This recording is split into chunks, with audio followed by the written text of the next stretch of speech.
Ever wondered how to perfectly use the simple past tense in English? It's one of those grammatical topics that seems simple on the surface but can be tricky to get just right. Whether you're describing a past event, telling a story, or explaining an old habit, the simple past tense is your go-to. It's all about expressing actions that have been completed in the past. So, if you're ready to dive into the world of verbs and tenses, you're in the right place. Stay tuned to get the hang of the simple past tense. Diving right into it, formation of the simple past tense in English generally involves adding ed to the end of regular verbs, but there are exceptions and patterns to follow. Let's take a closer look. For regular verbs ending in a vowel plus e, like dance or love, we simply add d. For example, she danced at the party last night. Next up, verbs ending in a consonant plus we, such as study or try. Here, we change the y to I and add ed. So, he studied for the exam all night.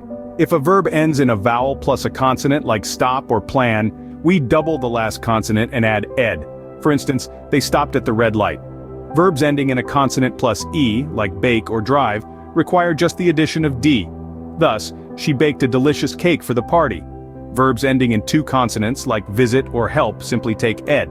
So, we visited the museum on Sunday. When a verb ends in l after a vowel such as travel or cancel, we double the l and add ed. For example, they canceled their flight due to bad weather. Lastly, if a verb ends in we after a consonant like study or enjoy, we keep the y and add ed. Hence, he enjoyed the movie last night. But what about irregular verbs? That's next. Unlike regular verbs, irregular verbs follow no fixed pattern in the past tense. These verbs have unique forms and require a bit of memory work. Let's see some examples. The verb be in the past tense becomes was or were depending on the subject. For example, I was at the concert, or they were at the concert. The verb have becomes had. She had a great day. The verb do turns into did. I did my chores. The verb go transforms into went. He went to the market. The verb see changes to saw. She saw a rainbow. The verb eat becomes ate. I ate an apple. The verb drink turns into drank. He drank a cup of tea. And finally, the verb write changes to wrote. She wrote a letter. Now that we've got the formation down, when do we use this tense? The simple past tense is used to describe actions or situations that occurred at a specific time in the past. It's versatile and often used in storytelling and everyday conversation. For instance, we use it for completed past actions. If someone asks, "What did you do last summer?" you might reply, "I visited Paris." The action of visiting Paris is completed and in the past.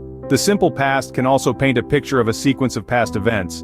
Imagine you're recounting your morning routine. First I woke up, then I brushed my teeth and had breakfast. Each action is sequential and in the past. It also comes in handy for describing past habits. She always watched her favorite TV show on Sundays.